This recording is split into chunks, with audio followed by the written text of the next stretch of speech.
El coronavirus no da tregua, pero el mundo sigue adelante. En los próximos 30 minutos vas a disfrutar del análisis profundo de la situación actual de los países y sus sociedades, en la voz de Bernardo Klicksberg.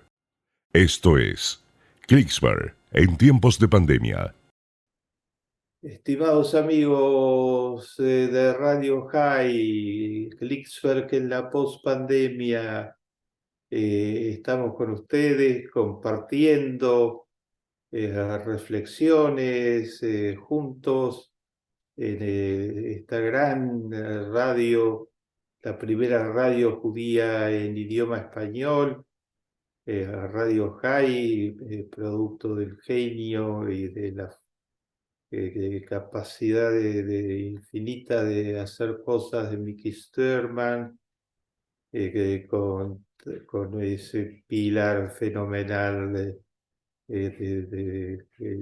lleno de luz y de calidez, que es nuestro querido Danish Sulman.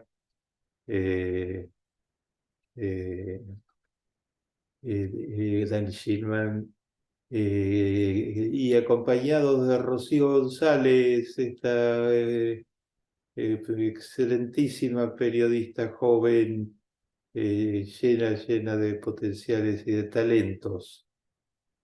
Varias cosas para reflexionar, queridos amigos. Una es la historia del ángel de Varsovia, Irina Sandler.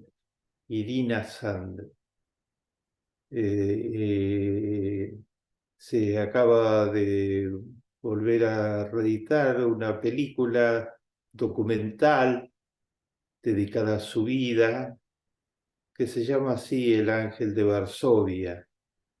¿Quién fue Irina? Irina, no judía, nacida en Polonia, hija de un médico muy abnegado que atendía con mucho amor y pasión a sus pacientes, y que pereció atendiendo casos de tifus. La familia fue muy acompañada por la comunidad, por todo lo que simbolizaba este médico polaco, lleno de ideales. Irina fue educada en ideales nobles y desde pequeña se dedicó a hacer el bien, pero eso fue creciendo. Nació en 1910 en una pequeña ciudad polaca, y le tocó el nazismo.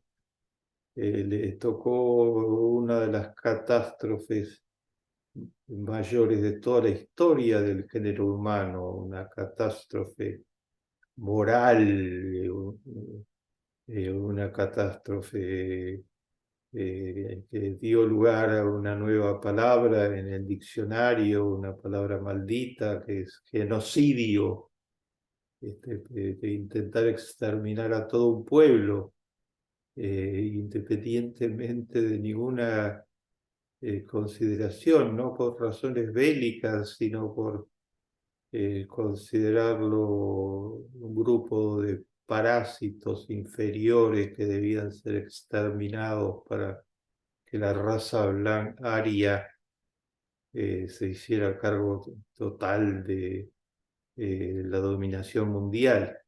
Esta teoría enloquecida absolutamente triunfó en los hechos durante un periodo de tiempo y significó la destrucción de la tercera parte del pueblo judío, y de 1 millón de gitanos y de centenares de miles de homosexuales y hasta la destrucción de una parte de los discapacitados de Alemania, que formaban parte de los parásitos y de los seres inferiores. Irina tomó parte en salvar a los niños judíos. Recuerden ustedes que los nazis mataron 1,5 millones de niños judíos. Los niños judíos eran un objetivo especial de guerra. ¿Por qué eran los niños un objetivo de guerra? Porque podían ser testigos el día de mañana. Porque si quedaban con vida podían dar testimonio de lo que estaba sucediendo, testimonio del mayor crimen de la historia, del Holocausto. Irina se dedicó a salvar niños judíos. Irina era trabajadora social, al mismo tiempo que enfermera, y había hecho estudios especializados en trabajo social, y trabajó en el centro comunitario que atendía el gueto de Varsovia, mientras el gueto de Varsovia existió. Y en tal carácter enfrentó silenciosamente a los nazis, salvando nada menos que 2.500 niños judíos. ¿Cómo hizo? ¿Cómo hizo el ángel de Varsovia? Con verdaderos actos continuos de heroísmo. Sacaba a los chicos judíos en ambulancias, escondidos, los sacaba en cajones de fruta, los sacaba en ataúdes, los sacaba de los modos más inverosímiles, a pequeños bebés, a pequeños niños, jugándose la vida en cada uno de esos actos. Y previamente hacía todo el trabajo ímprobo de conseguir que los albergara. Familias polacas, no judías, conventos, especialmente órdenes religiosas católicas que aceptaban a los chicos, y Irina llevaba el conteo cuidadoso, los nombres y a quién entregaba a los chicos. Llevaba el listado para que se supiera el día de mañana a dónde estaban los chicos que había salvado. Hasta hubo anécdotas que se relatan en la película. El chofer que ayudó a Irina en muchos de los traslados clandestinos se quejó un día diciéndole: Irina, no podemos seguir más porque cada vez que me acerco a un puesto nazi estoy muerto de miedo de que los chicos lloren. Los chicos lloran con frecuencia y entonces ahí nos van a atrapar y nos van a matar a los dos. Entonces Irina le dijo: por favor, no me abandones. Piensa qué podemos hacer para que los chicos no lloren. Y el chofer volvió con una solución. Compró un perro y cada vez que estaban cerca de un puesto nazi, le pisaba la cola y el perro se ponía a gritar y sus gritos tapaban el llanto de los niños, o los quejidos de los niños. Y Irina se jugó la vida 2.500 veces para salvar a los chicos judíos, hasta que fue descubierta. Irina era miembro clandestina de la Sigota, una organización polaca no judía que ayudó a judíos del gueto, y fue atrapada finalmente por la Gestapo. Y la torturaron duramente, le rompieron los pies y los brazos, pero no pudieron sacarle una palabra no dio el nombre de nadie, el nombre quedó con ella. Irina fue ayudada por sus compañeros de la resistencia antinazi y finalmente logró escapar de la prisión donde ya tenían pena de muerte e iba a ser ejecutada. El mismo día de la ejecución fue ayudada a escapar. Irina siguió su saga hasta que existió el gueto de Varsovia. Por eso le llamaban el ángel de Varsovia, el ángel que recorría Varsovia salvando niños judíos. Y después que finalizó la barbarie nazi y Israel generó esta genialidad que fue la lista de los justos y aquellos no judíos que salvaron muchísimas vidas judías jugando su propia vida. Irina figuró entre los primeros en la lista de los justos. Irina Sandler, salvadora de 2.500 niños judíos. Recordarla es vibrar con los mejores eh, esperanzas del género humano. Hubo Irina, como hubo también Raúl Wallenberg, el diplomático sueco que salvó probablemente 100.000 judíos con su maleta mágica llena de pasaportes falsificados. El cónsul de Suecia que desafió todo a los nazis y a las órdenes de su propio país, y a los 29 años subía a los trenes para repartir pasaportes falsificados y desplegó todo tipo de recursos casi milagrosos para salvar a los judíos. O Aristides de Sousa, el diplomático del régimen de Salazar en Burdeos, que falsificó pasaportes y los expidió masivamente para permitirle un salvoconducto a los judíos para escapar de las garras de los nazis. Todos ellos están en la lista de los justos. Y allí está esta mujer excepcional que queríamos recordar especialmente en el día de hoy. En medio de alarmas que continúan, ¿no? Que continúan.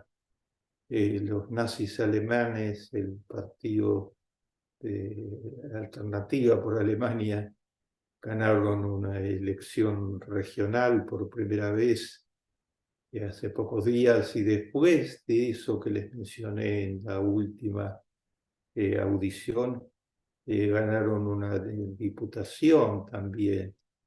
Esto significa neonazis activos ganando en Alemania en medio de la desorientación que son las consecuencias de la guerra que Rusia desató contra Ucrania y el total enrarecimiento y debilitamiento de la economía mundial y la inflación desatada, todas las consecuencias directas e indirectas que ha tenido esta guerra inhumana. También los nazis anuncian su presencia de diversas formas. Estos días hubo el asesinato condenado por el presidente Macron por parte de un policía, de un joven musulmán de 17 años de edad, que causó una gran rebelión en Francia. Las comunidades musulmanas, y ¿saben quiénes salieron a la calle a enfrentar a las comunidades musulmanas? No solo la policía, digamos, que trató de poner orden y hizo mea culpa por lo que había sucedido, sino las bandas fascistas, dicen las noticias. Las bandas fascistas que aprovecharon el momento para atacar a los musulmanes y para sembrar antisemitismo, racismo, xenofobia. Francia es de los franceses, gritaban, y los franceses son solo ellos, las bandas fascistas que están proliferando en Francia. Uno de los damnificados fue el monumento al Holocausto en París. Esas mismas bandas fascistas están muy presentes en casi toda Europa, incluso han llegado a Finlandia. Un partido neonazi por primera vez tuvo buenas cifras electorales en medio de la desorientación y los acontecimientos terribles desatados por la guerra de Rusia, de, un enemigo total del pueblo finlandés, el autoritarismo ruso, y a los pocos días de conformarse un gobierno en donde los neonazis tienen un lugar, tuvo que renunciar uno de los neonazis más activos, había sido designado ministro de Economía, tuvo que renunciar por los antecedentes tremendos de participación en grupos neonazis en toda Europa. Todo esto está alimentado, totalmente alimentado por las redes sociales, en donde los neonazis se pasean a voluntad, sembrando estereotipos de odio contra los judíos. Acaba de aparecer otra película que muestra cómo esos estereotipos de odio fueron muy funcionales, los protocolos de los sabios de Sion, el caso de Dreyfus, actualmente los ataques a judíos filántropos como Soros, etc. El Estado de Israel nos devuelve la esperanza y nos devuelve la positividad. Estos días, un brillante periodista en el New York Times decía lo siguiente, decía, ha cambiado totalmente la relación de los judíos, de la diáspora judía con el Estado de Israel. Antes era una relación donde la diáspora judía especialmente hacía donaciones económicas al Estado de Israel para distintos objetivos. Esos recursos siempre son bienvenidos en el Estado de Israel, pero el Estado de Israel ha cambiado. El Estado de Israel ha hecho la hazaña de transformarse en una nación muy próspera. El Estado de Israel tiene la misma población que Suecia actualmente, 10 millones de personas, o sea, un país mediano, y tiene 600, su Producto Bruto es de 600 billones. Es un Producto Bruto muy importante que se transforma en un per cápita, o sea, cuánto es, si se reparte entre todos los habitantes de Israel, el Producto Bruto per cápita de Israel es nada menos que $50.000 por habitante. El mismo de Alemania, uno de los países más ricos del planeta. Y lo ha logrado a fuerza de ciencia y tecnología. En el último ranking de las más importantes invenciones científicas, empresas de startup, que han inventado invenciones de ciencia y tecnología y se colocan y han sido buscadas empeñosamente para ser compradas por más de $1.000 millones o cifras parecidas. Hay 6 empresas israelíes recientes, hay mucho más si se toman las cifras anteriores. Y Israel hace todo eso al mismo tiempo que ayuda. Está ayudando, por ejemplo, a Colombia, a los campesinos pobres de Colombia. Hace pocos días se presentó todo un plan agrícola en gran escala en Colombia, israelí, inventado por Israel, que le va a permitir mejorar mucho eh, la productividad de los campesinos más pobres, así como ayudó por pocos días atrás a la República Dominicana a través del agua de Mecorot, de la empresa nacional de agua de Israel.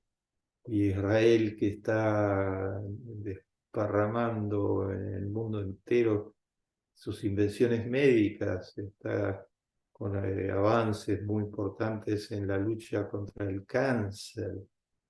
Ya hace muchos años que falleció Natán Trainin, un argentino, un médico argentino que se destacó mundialmente hace muchos años porque fue el primero en el mundo en predicar que la solución importante estaba en la inmunología, en el fortalecimiento del sistema inmunológico, y sus hallazgos científicos todavía siguen teniendo plena vigencia. Israel de la medicina, Israel de la ciencia, Israel de la tecnología e Israel con uno de los, no, lo que dice el periodista es, en realidad no necesita más la ayuda económica. Es bienvenida porque la usa para las mejores causas, plantar bosques, de construir nuevas plantas de desalinización. Termina de inaugurar la planta número 15 de desalinización, que es siempre útil, pero es muy poco en el Producto Bruto Total de Israel. Los $3.000 millones que Estados Unidos le entrega a Israel anualmente, fundamentalmente para defensa, son muy pocos para un país que tiene 600 billones de dólares de Producto Bruto. Son una ínfima parte muy bienvenida porque permite defender la vida de Israel nada menos, pero esta es la nueva realidad, un país muy potente económicamente, una potencia internacional en ciencia y tecnología. Cuando Irina salvaba a niños judíos, estaba salvando talentos muy importantes, entre ellos que después habían de cultivar este país que siembra permanentemente para todos los pueblos del mundo. Preocupados por los nuevos brotes de nazismo y antisemitismo, pero orgullosos, cerrando filas tras este Estado de Israel, luz de las naciones, como lo quería David Ben-Gurión. Llegamos al final. Esto fue Klicksberg en tiempos de pandemia, en Radio High.